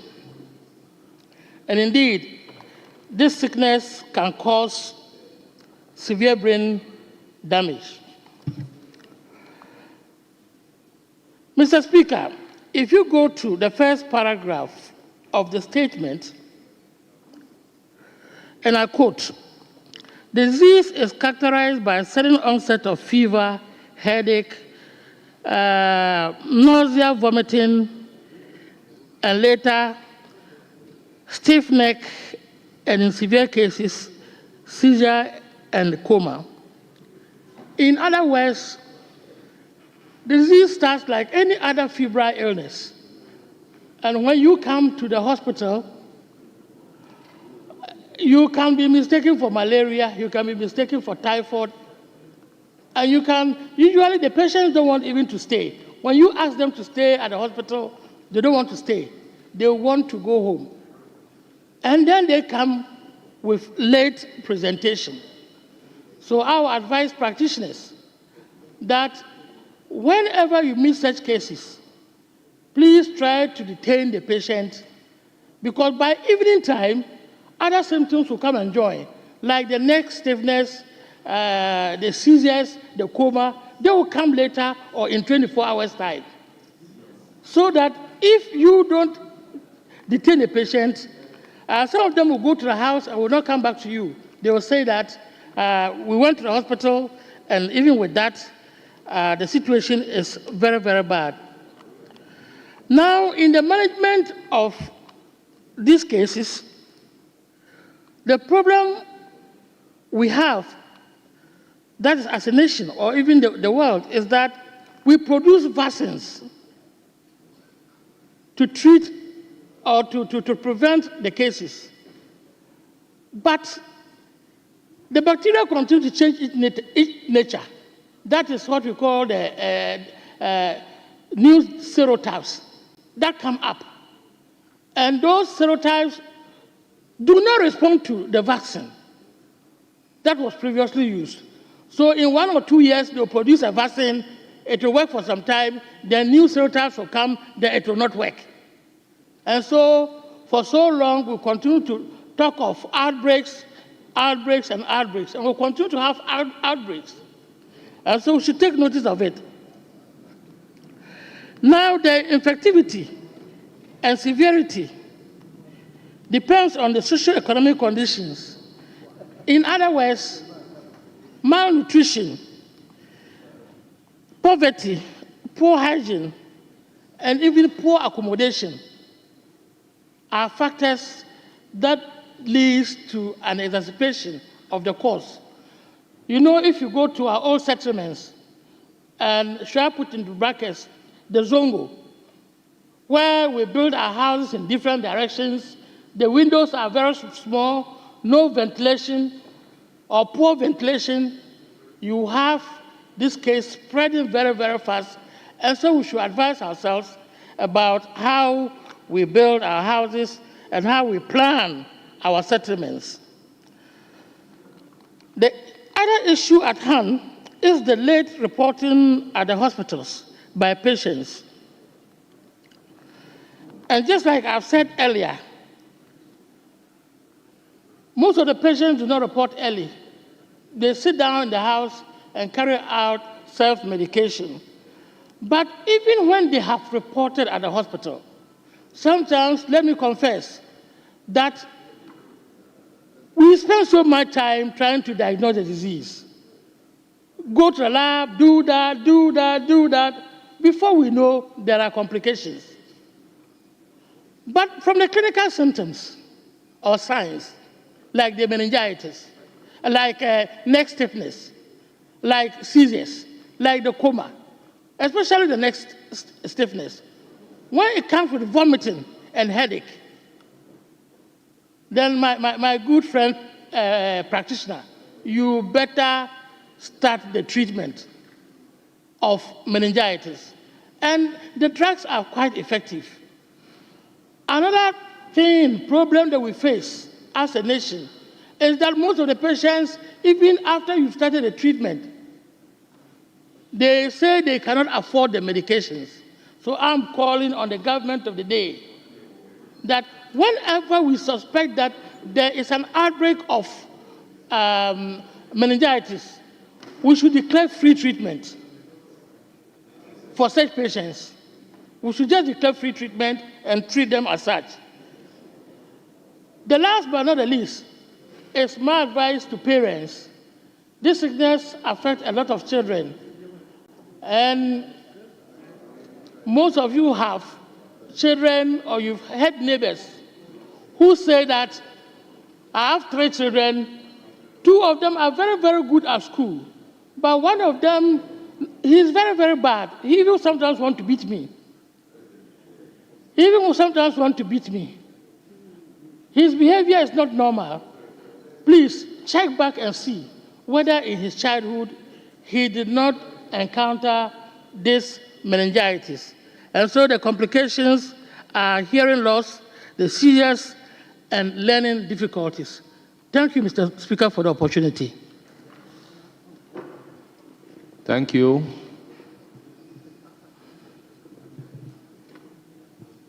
Yes, honorable member in the front seat. Thank you, Mr. Speaker, for the opportunity to contribute to the statement able made by the Venerable MP for Dafiama Buse Isa, the Honorable Dr. Sabas Sandare. Mr. Speaker, this well-researched statement is what we need to combat this menace as far as this issue is concerned. Mr. Speaker, CSM, as it is popularly called, or meningitis, mostly every year raise its ugly head in the Upper West region. And I want to associate myself with the maker of the statement.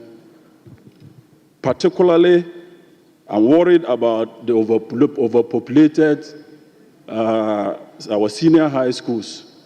Many of the classrooms are overpopulated, dormitories are overpopulated, dining halls are overpopulated, and I want to call or use this August House to call on the government, particularly the Ministry of Health, the Ministry of Education, and the laws of enforcement agencies. They should collaborate, and the Ministry of Finance, because we are talking about inadequate logistics here.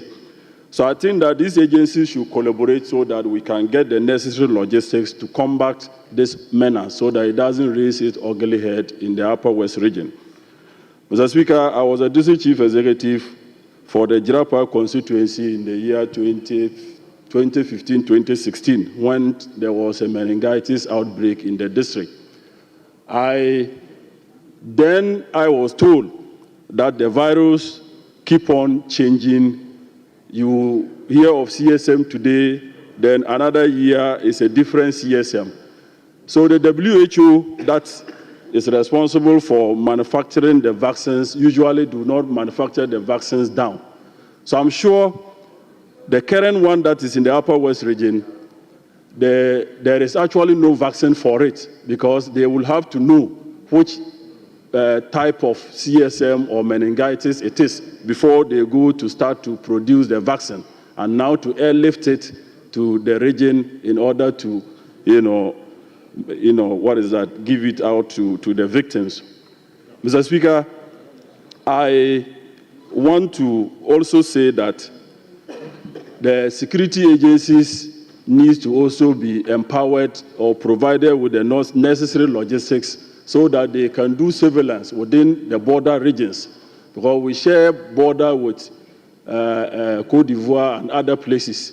Mostly, they also carry it in. Those who are affected can bring it in, and we need, the security agencies and the Ghana Health Service to collaborate in order to deal with these issues too at the borders. On this note, Mr. Speaker, I thank you for the opportunity. Thank you very much. I recognize Honorable Dr. Samuel.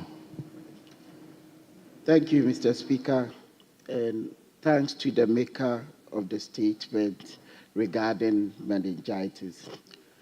Meningitis outbreak, Mr. Speaker, remains a public health challenge in Ghana, and especially in the northern regions.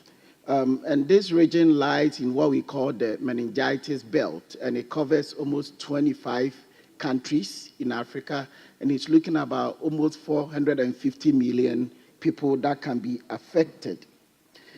And meningitis outbreak, normally we tend to see it within the dry season. That's normally from November to May each year. That means that we should be expecting that people will be affected with this outbreak. And we know during the COVID outbreak, what we call the Global Fund established some response for COVID.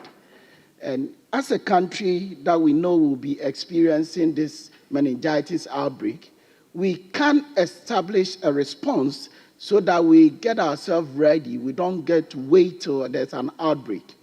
In the Western world, where they tend to have annual infection with flu, they tend to vaccinate people 2 to 3 months before the flu outbreak each year.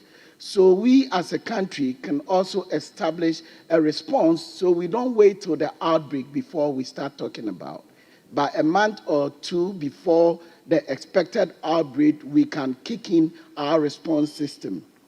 Then, of course, we want to look at treatment that has to be done immediately that one identifies such an outbreak or one is infected. So, Mr. Speaker, we as a country, and I think last time I talked about the fact that declaration in Abuja requires us to allocate 15% of our national health budget towards health. This is a serious issue because every healthy nation is a developed nation. And if you are not healthy, you cannot do anything.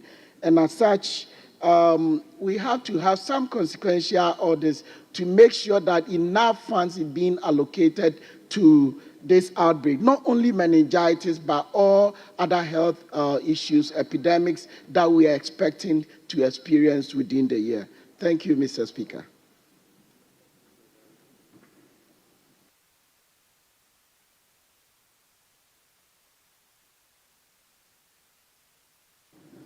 Yes, Honorable Member. Thank you very much, Right Honorable Speaker, for the opportunity to contribute to this statement ably made by the Honorable MP for Dafiema Buse Issa, a 3-term MP who is in the chamber serving as a motivation for those of us who survived CSM. It is this motivation that is giving me the energy to rise up and speak. Mr. Speaker, the Honorable MP who presented the statement survived CSM, and when he lived through it, he decided to become a medical doctor. And today I am excited that he's in the chamber reading a statement about CSM. CSM is a 65-year-old disease that we discovered that affected northern Ghana. Mr. Speaker, 65 years ago, we started getting to realize that CSM could kill and has been killing. 65 years down the line, all we do is to make statements year upon year, and people will continue to die. I have survived it. Many of the MPs from northern Ghana who are in this room have survived it, and we thank God we have found ourselves in a law-making institution like Parliament, and we are speaking, making sure Ghanaians will listen. There are many things involved in CSM. The prevalent rate is from November to April. That is just about half of the year, 6 months, from November to April every year. And Mr. Speaker, what is surprising is that there is not a single year that you will not hear the story of CSM. But in 1960, the story was really a very horrific one. And the next one that followed was in 1997, 2010, 2016, and we are in the year 2025. The story is not different. Mr. Speaker, if you go up north, when we talk about the fact that CSM is a climate change-related disease, and you still find people living in houses that are poorly ventilated. I think that we should be challenged as a people to begin to talk to our engineers to craft out better housing schemes, better architecture, such that even the temperatures of 40 degrees and above, you can sleep in your room and you are not exposed to CSM. Mr. Speaker, poor healthcare is another challenge, as rightly illustrated by the Speaker. And I'm so happy that the past government under President John Dramani Mahama introduced what we call the CHIPS compound concept. Primary health care is a challenge to many communities in Ghana. And I want to believe that now that he's back as a president, we will go back to that policy to ensure that every village in this country will have at least a CHIPS compound to deal with primary health care issues. Mr. Speaker, research must be continuous. The disease is changing name and changing image day in and day out. Vaccines are developed and the vaccines become useless within a year. What it means is that we should have to continue to research, continue to develop relevant vaccines to ensure that anytime a new strain emerges, we will have the medical capacity enough to deal with it. Mr. Speaker, if I would want to conclude, I will talk about funding. Public health emergencies are serious issues facing all countries in Africa, particularly Ghana. But when it comes to funding, we seem not to be having the money enough to deal with funding issues. COVID-19 came, and we had the COVID-19 fund. We are still paying the fund, or we are still paying when the emergency is far gone. What is wrong if we repurpose, as he stated, that fund into a public health fund, such that issues like CSM, when they emerge, people do not even have money to go to the hospital to receive primary care. Such people should be treated free and discharged without any cost. But where's the money? Can we continue to borrow to fund our expenses? How can we continue to borrow to consume as a country? Let's do the best that we can to repurpose this particular COVID-19 fund to serve a purpose that will save lives. On this note, Mr. Speaker, I am so grateful. Thank you. Thank you very much. Leadership and direction.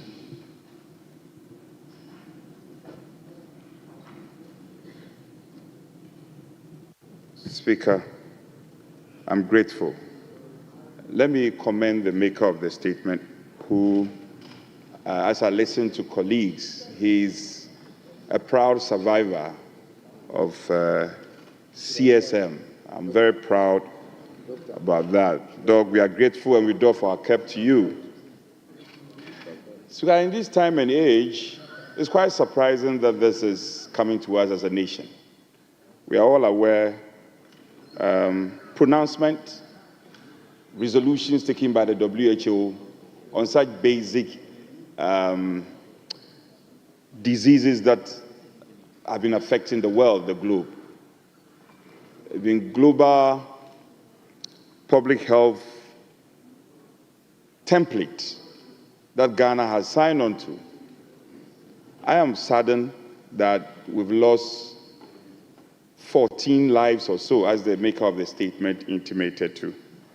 And it gets more sad when one comes face to face with the fact that it's kind of a repeated cycle. It's something that we can't pretend about. It's been happening. It happens in the particular month of the year. So it is known. The Ghana Health Service cannot pretend about it. And it's worrying that this matter it appears to be getting out of hand. I don't wish to rehash what the maker of the statement has said, but just to solidarize with him and to particularly make a call that we have a Minister of Health. Speaker, we have a Minister of Health nominated, vetted, and has been sworn in by the President.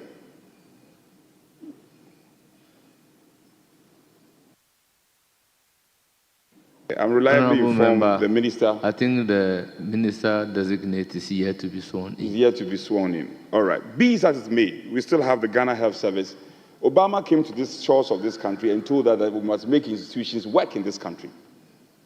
So we don't have the Minister of Health sworn in, but we have the Ghana Health Service. Ghana Health Service. Speaker, we can't always be waiting on the politicians.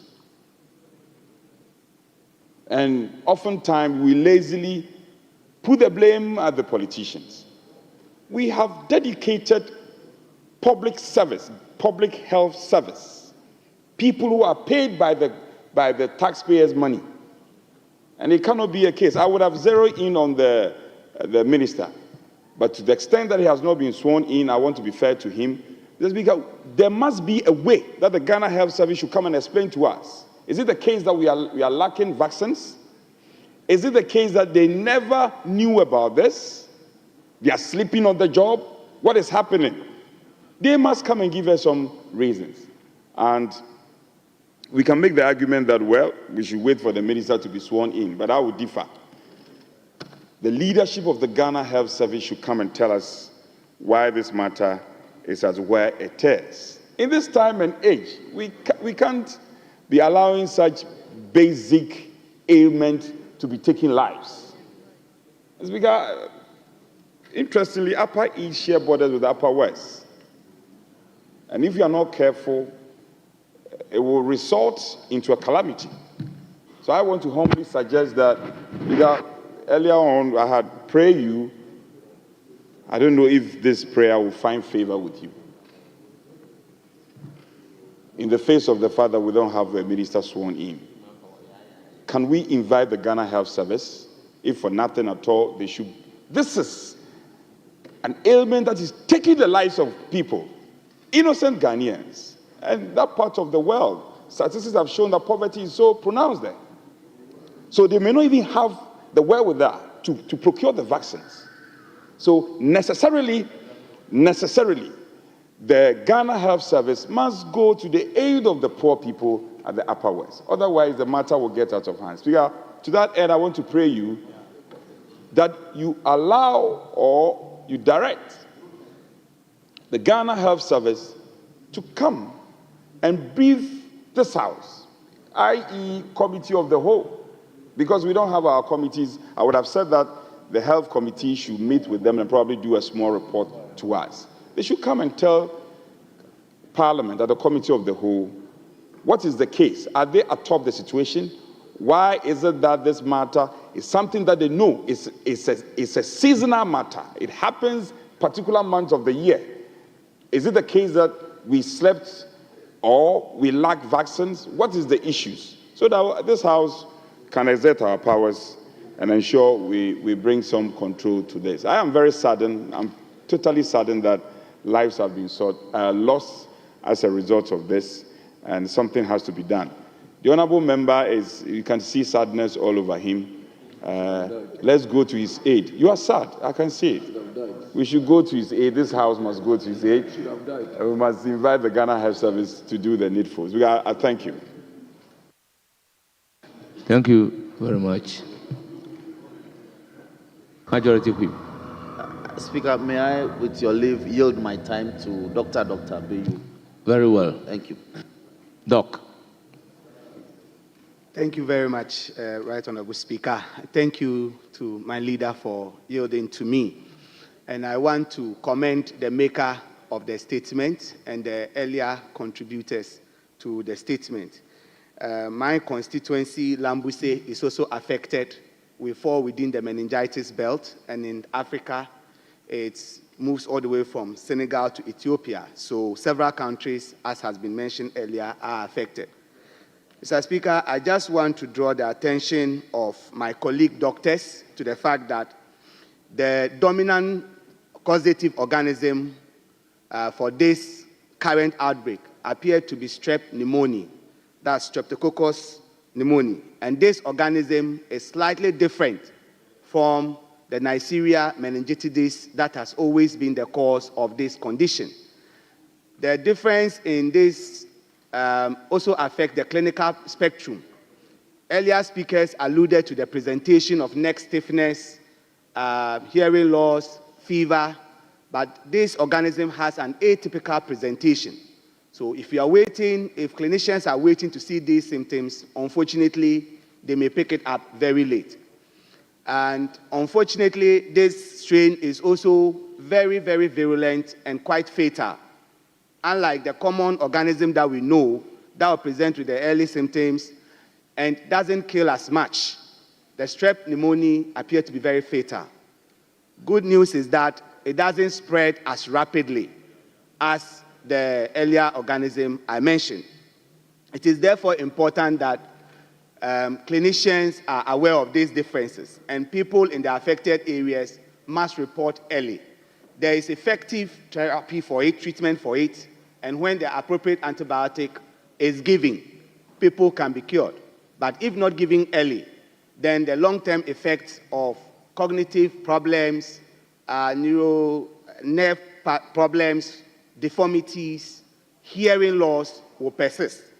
But, Mr. Speaker, I want to commend the Ghana Health Service and inform this House that I have become aware that the Acting Director General of the Ghana Health Service has declared free treatment for the current outbreak in the affected districts, where persons who do not have even the health insurance, the treatment is covered by the health insurance, but persons who do not have health insurance still will get treated for free. And I think government needs to be commended for that action. It is expected each year, and preparations have been far advanced, but this current strain, unfortunately, cannot be prevented by the existing vaccines. This will then call into focus the National Vaccine Institute that was established by the previous administration, which I think is a sensitive national institution that should come into action on situations like this and develop vaccines that are suitable to our local context. Mr. Speaker, before I will wrap up, I want to plead with you and join the plea of the Minority Chief Whip, but slightly in a different direction, that in the absence of a health committee, if it will please, Mr. Speaker, that this House can constitute a committee, a small committee, to go to site and see what is actually happening. Because we do not have a health minister yet, and the Director General of the Ghana Health Service is in an acting capacity, and I know they have assembled a team of epidemiologists to handle this, but if it pleases the House, then a smaller committee can be constituted in the interim to visit the affected districts, see what is on the ground, and report back to the House, so that we can still play some oversight role to make sure that we are a voice for the voiceless. Thank you very much, Mr. Speaker. Thank you very much. Let me thank the maker of the statement for ably bringing to the floor the outbreak of meningitis in the Upper West region. Honourable members, the causes, effects, and some recommendation as to how the disease can be combated are suggested in the statement. Consequently, I would direct that the statement be referred to the Ghana Ministry of Health. The Ministry of Health is to take immediate action to create awareness, conduct contact tracing, intensify the provision of medical care to the affected victim, and consider the establishment of the Public Health Emergency Fund.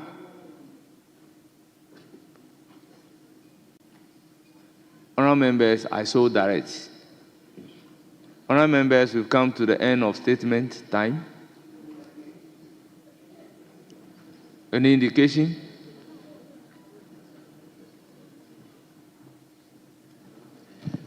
Speaker, to seek your Speaker, we're hoping that you would have been given the Ghana Health Service some indications to timelines when they should come to the House to brief us on this matter. Honourable Member, I choose my words carefully. I would have been doing that if you have the minister sworn in. But as we speak, he's yet to be sworn in. That's why I'm hesitant, giving timeline within which he should report.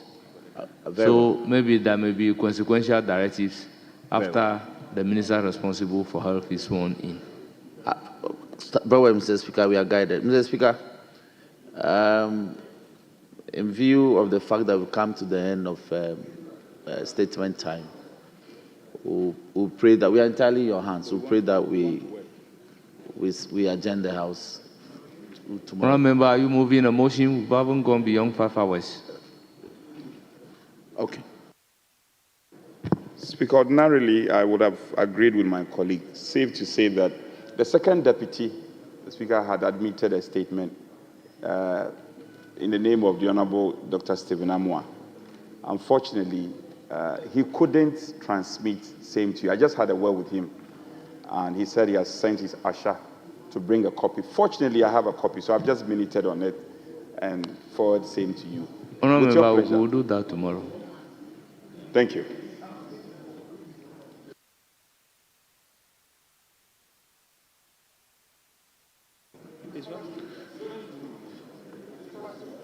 Yes, Mr. Speaker, considering that it's past 2 p.m., we are entirely in your hands. But the mood of the House is that we are gentle tomorrow. Thank you.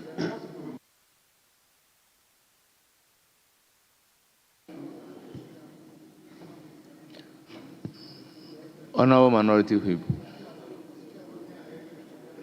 Speaker, I second the motion move. Honourable members, the motion has been moved and seconded, and the question is, as many as are in favour of adjournment, say aye. Aye. As many as are against, say no. The ayes have it. The House is accordingly adjourned till Friday, the 7th day of February 2025 at 10 o'clock in the forenoon. Thank you, honourable members.